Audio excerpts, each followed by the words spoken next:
О, тоба, магнумның қатысы жоқ дейді кейбір кісілер. Баланы жұмыстан шығарғанына.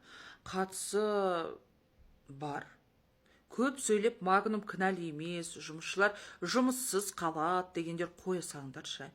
Аяғы боқта, төбесі көкте бұл магнум. Қай жұмысшыға 500 миллион беріп жарылқап жатыр? Өлген жұмыс қой. Өте қымбат.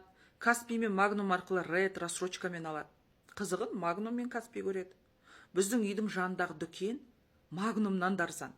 Қызым биосхана ашеді, дүкенде 685, магнумда 750 ма сондай тұрады. Шырындардың өзі сондай. Кез келген зат. Барлық тауар қымбат. Қазақ тілін менсінбейтін жерде жұмыс жасап не керек? Демек саудасын жүргізіп отырған қазақта менсінбейді. Менсінбеген кейін шығарып тастап отыр ғой, сен кімсің деп қазақ тілінде сөйле деп айтатын. Тәкаппар тәңірісі емес. Жұмыс болсын, ақша болсын, ең бірінші орында бәріне тіл бірінші орында тұру керек. Магнумсызда күн көреміз, тауықсызда таң атады. Қара нан мен қара су ішсек те, соңына дейін отырайық. Тіпті кешірім сұраса да кешірімді не шын ниеттен сұрайды деп ойлайсыздар ма? Бизнес үшін ғана сұрайды. Тәкаппардың семірткен малы ойнақтап жүріп қасқырға кезігеді дейді. Міне кез кітап. Базарға барып балғын тауарларды алып жейіңдер достар. Әр берекелі ұзаққа жетеді, дәмді, арзан. Тасыған қазан төгілер дегендей, бұл 30 жыл күткен қорланған тіліміздің мәртебесін өз орнына қоятын кез. Кезінде Махатма Ганди ағылшындарды солай ұтты. 3 күн ештеңе алмай, сауда жасамай, ағылшындар банкротқа ұшырады. Кел жер есі қалмайды. Тілді, оның жергілікті халқын, Қазақстан атты қара шаңырақтың иелерін құрметтеу керек.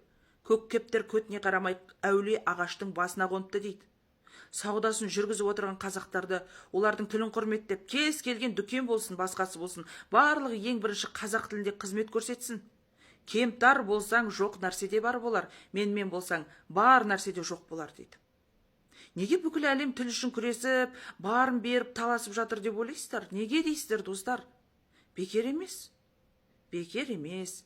Тіл бұл ұлттың жан жүрегі. Тіл болмаса ұлт жойылады, тынысы тарылады. Қай тілде адам сөйлесе, сол тілдің, сол ұлттың жендетіне құлына айналады. Әй, өзге елде сұлтан болғанша, өз еліңде ұлтан бол. Өз еліңнің құлы бол. Құдайдың сақалын сипағандай, арабтар жәннаттың тілі араб деп, ағылшындар әлемге таратып тілдерін, шонтайына шойын қаптағандай орыстар русский, великий, могучий язык деп барлық тілдерін тықпалап өліп жүр. Қазақ қана өз тілінен ұялатын. Қазақша сөйлегендерді калбиты деп қанша қорлады. Ертең магнум өшсе, бәрі қазақ тілін құрметтей бастайды. Ал барлық өзге халықтан алмай қойсаң, барлық ертең қазақша сөйлеп жүгіріп жүреді.